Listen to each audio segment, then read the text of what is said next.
Hello, we're back with another episode, episode 4. Where we last left off, we read a sad story about little Gregory, and now we're moving on to Gus, 1969 to 1982. A poem for Gus, who always said the wedding was a bad idea.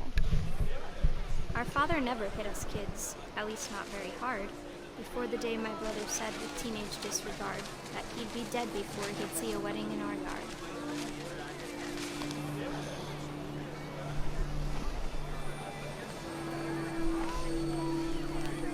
My father made him come, of course, but Gus stood far apart, just flew his kite and bottled up the storm inside his heart.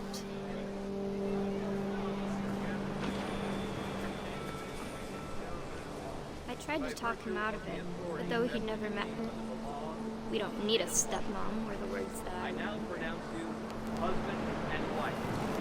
You may kiss the bride.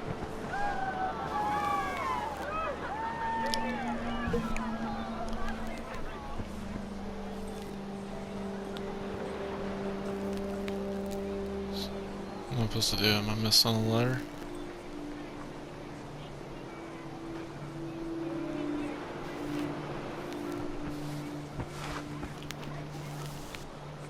Am I missing something? Oh, there it is. When the time for photos came, Dad ordered him to come here. But Gus declined and as a sign held up his middle finger. Nice. The wind picked up and panicked geese appeared and quickly went. But all the humans did that day was go inside the tent.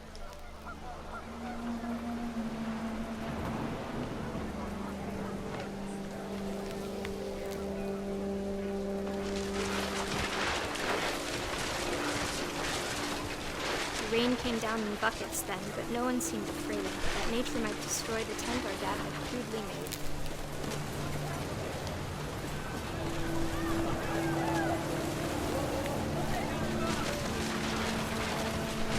The thunder sounded much too close and full of angry power. But all my father said to this was, "Make the music louder."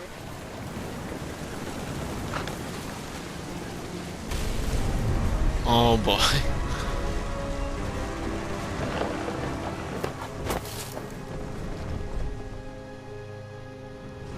I wish that I could truly say I thought about you on that day.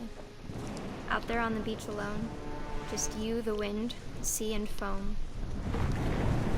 But I didn't, until we found you.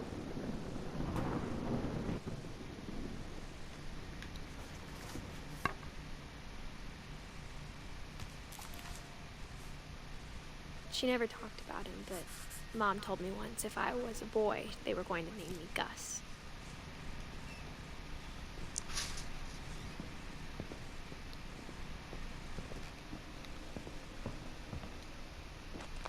My mom moved up to the loft after her brothers died. At the time, it was as far away as she could get.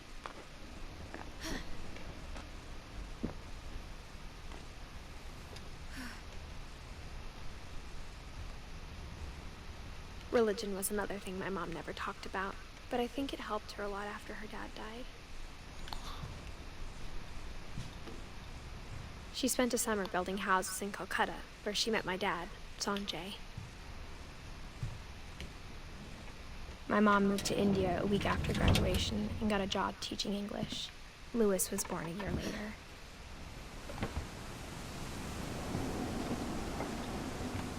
When my dad died, I don't think Mom knew where else to go. I'm sure Edie was happy to have her back. The house had to get a little bigger, but Edie was used to that. And for a while, things were good. Almost normal, but it didn't last. The beginning of the end was Milton's 10th birthday, when Edie gave him a castle. After Milton disappeared, the only thing he left behind was a room full of paintings. Huh.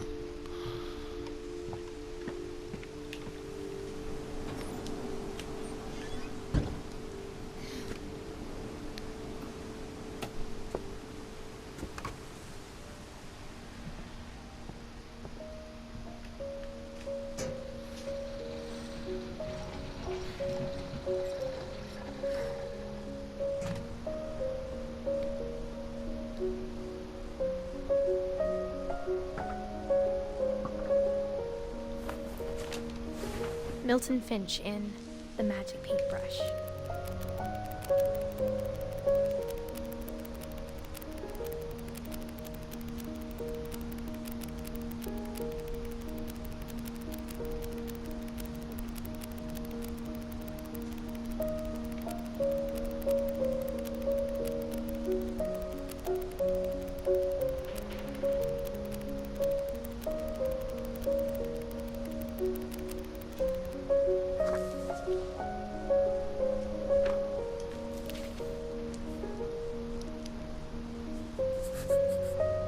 I was 4 when Milton disappeared.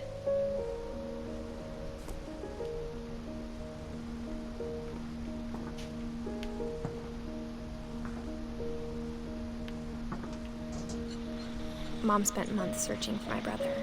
Then she sealed the doors.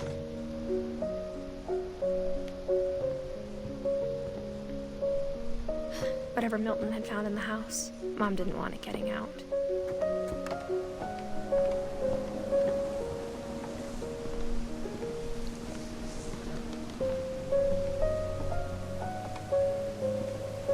Mom definitely blamed Edie, but I think Lewis blamed himself. After he graduated, he just spent more and more time in his room, until Mom got him a job at the cannery.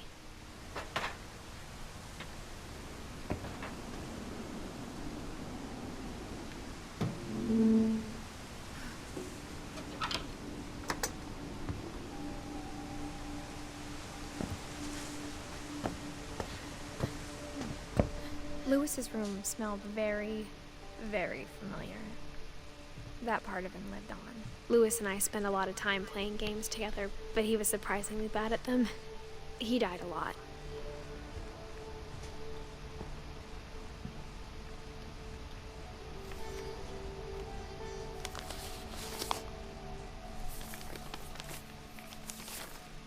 Dear Mrs. Finch, as Lewis's psychiatrist, I can understand your desire for an explanation. As I see it, the trouble began in January, shortly after we convinced your son to seek treatment for substance abuse. Newly sober, I believe Lewis first noticed the monotony of his daily life.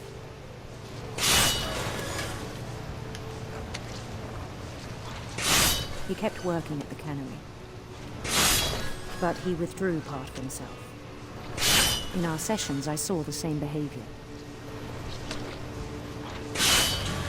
His mind began to wander. Oh boy. I asked him to describe it. He said he started small, Through the maze we go.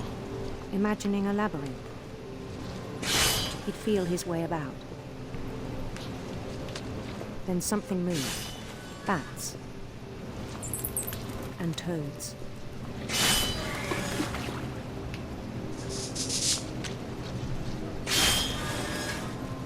And things that have not names.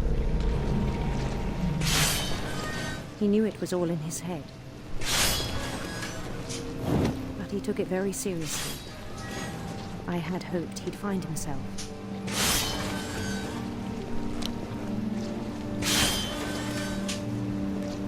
But he found something more. I worried about him then. Daydreaming at the cannery. I spoke with his boss. But he said Lewis had become a model employee. Methodical, tireless, focused. Like a whole new Lewis. So I let him go on.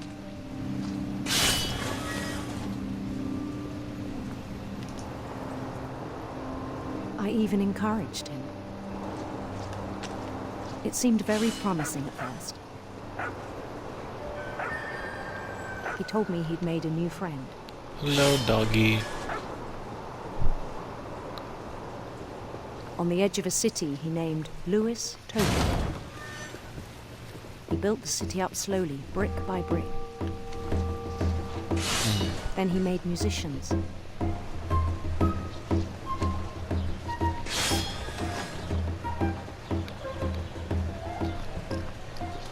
And songs for them to play. He talked about starting a band. he was always humming something. Every day his imagination grew stronger.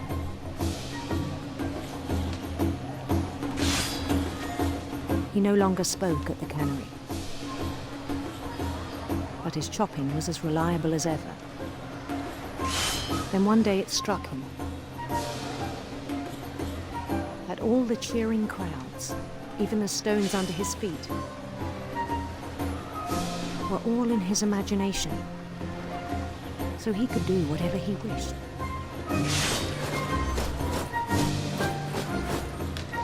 He held an election for mayor, and he won.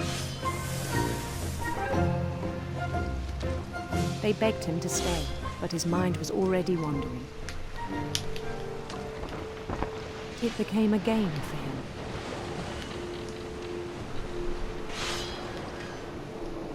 He'd conquer a city, then immediately push on. New Louisville.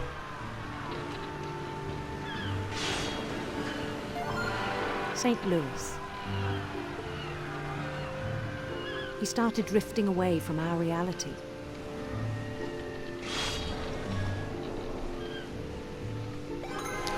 Minneapolis, until one day he forgot to go home from the cannery. Even as his mother pleaded with him, part of Louis kept sailing on.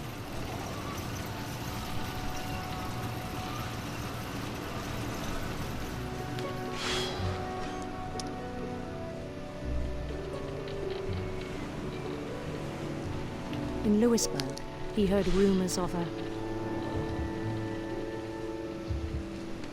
handsome queen.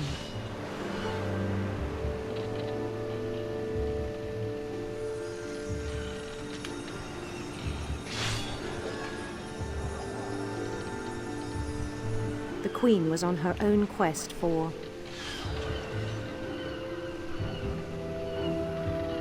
radiant rainbows.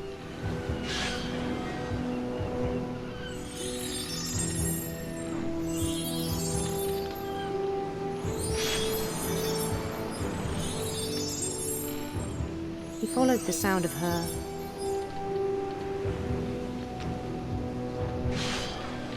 electric sitar.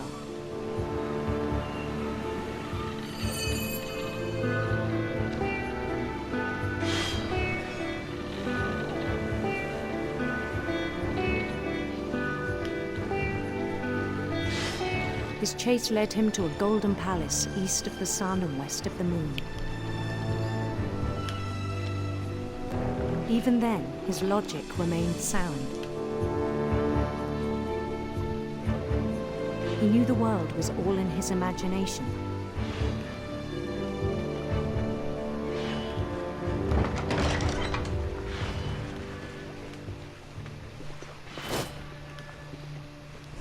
But he was so proud of having created it.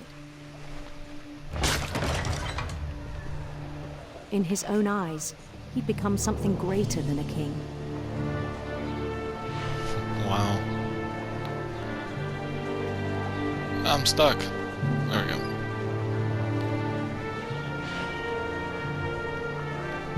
For someone who'd never known success in the real world, I think it was overwhelming. And then it struck him that the real Louis was not the one chopping salmon, but the one climbing the steps of a golden palace.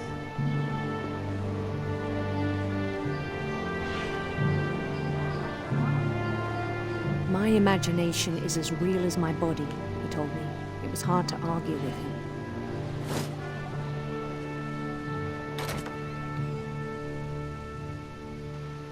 No. Back in the real world. He began to forget the world we know.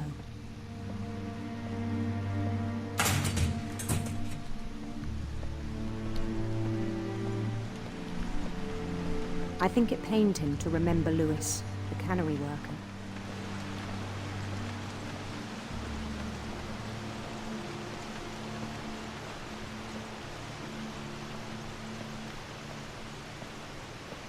He began to despise the man with Wait, I'm the royal prince. contempt. That must be me. Right there. I still thought I could save him. Goodbye, Lewis. Even after he said he was being crowned king over all the lands of wonder. The palace would be packed with his companions.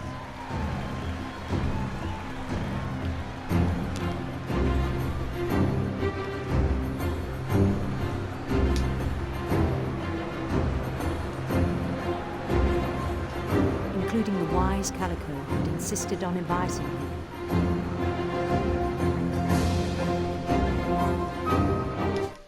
Oh, sorry.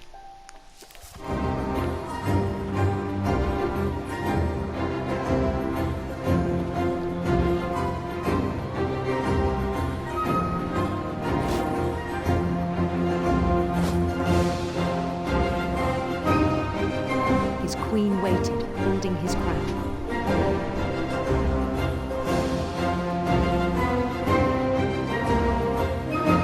There was only one thing left to do.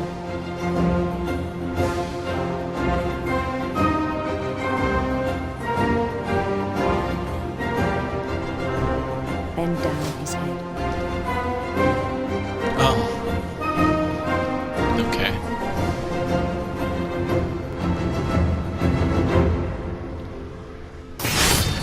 And the rest I think you know. Mrs. Finch, your son was a kind man who will be missed by all of us who knew him.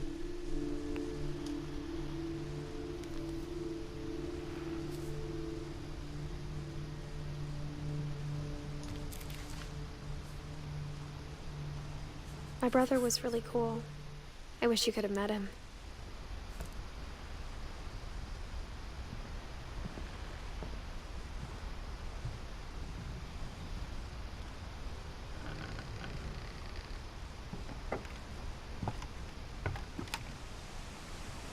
On the way back from Lewis's funeral, my mom told me to start packing. She waited until the day before we left to tell Edie.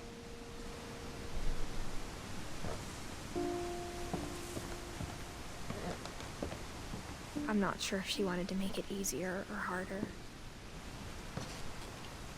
I wish we'd stayed. But I understand why we left. My mom ended up leaving everything behind.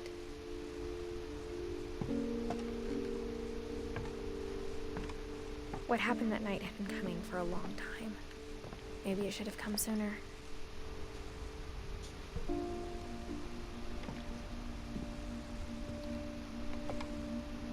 But it had to end one way or another. All that's left now is to tell you about that last night.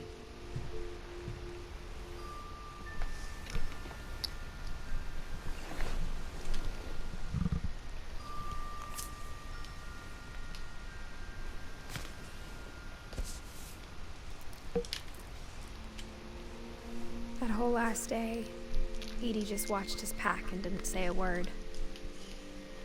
Until supper, when she raised her glass and said, "To our final night together, and all our final nights apart."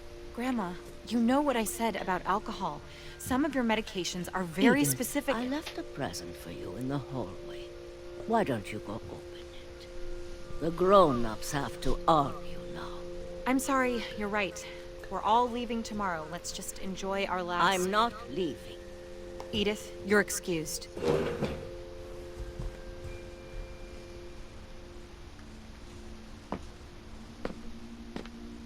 the power had been shut off that morning, but Edie always had plenty of candles. When my mom sealed the library, I don't think she knew about the other entrance, or that Edie had a key to it.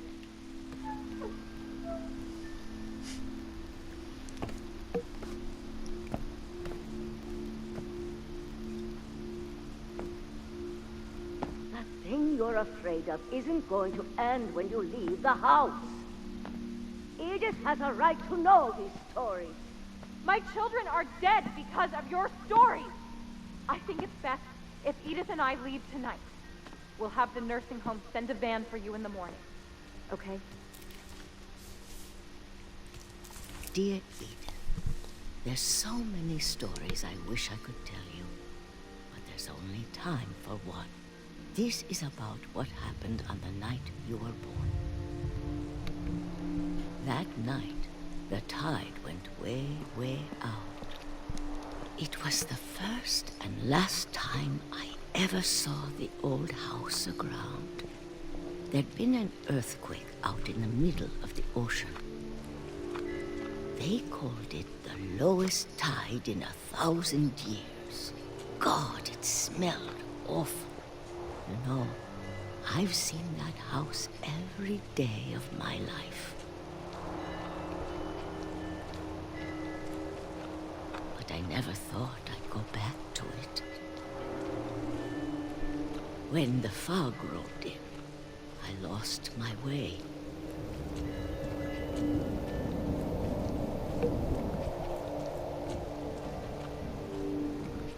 I got turned around.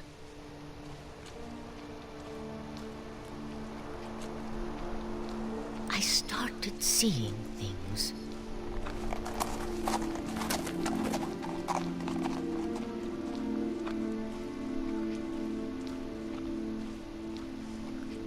Things I'd forgotten had ever existed.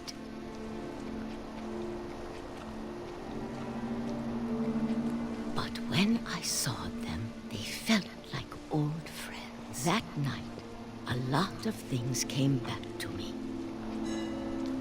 Or maybe I came back to them.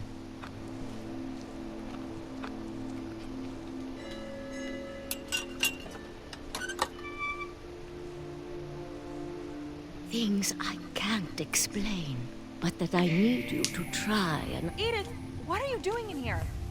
It's mine. Edith! Mom, you're gonna rip it! Let go! I kicked and screamed, but Mom dragged me to the car. I never saw Great Grandma Edie again. The next morning, the van came to pick her up, but she was already gone. After that, we moved around a lot.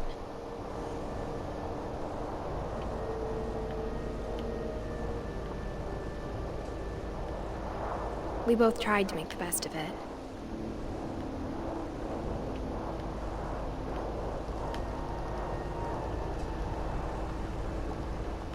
A few years went by.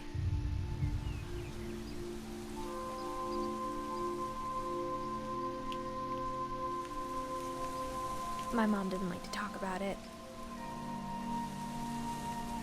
But she started getting sick a lot. The rest happened pretty quickly. She got better for a while, and then she didn't.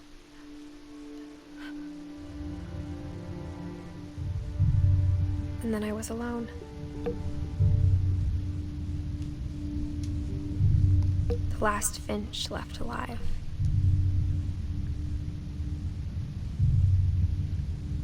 Until I found out about you.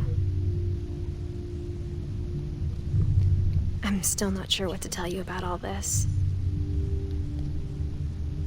If we lived forever, maybe we'd have time to understand things. But as it is, I think the best we can do is try to open our eyes. And appreciate how strange and brief all of this is. This journal was supposed to be for you. But now I hope you'll never see it. I just want to meet you. And tell you all these stories myself. But I guess if you're reading this now, things didn't work out that way.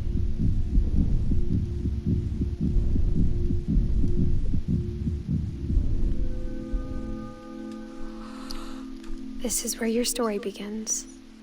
I'm sorry I won't be there to see it. It's a lot to ask, but I don't want you to be sad that I'm gone. I want you to be amazed that any of us ever had a chance to be here at all. Good luck.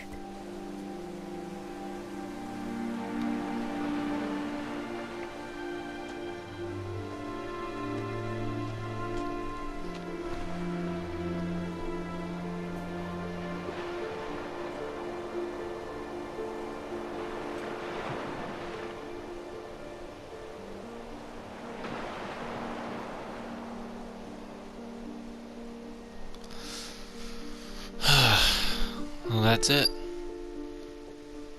I hope you enjoyed this series like I did. And see you next time. Bye-bye!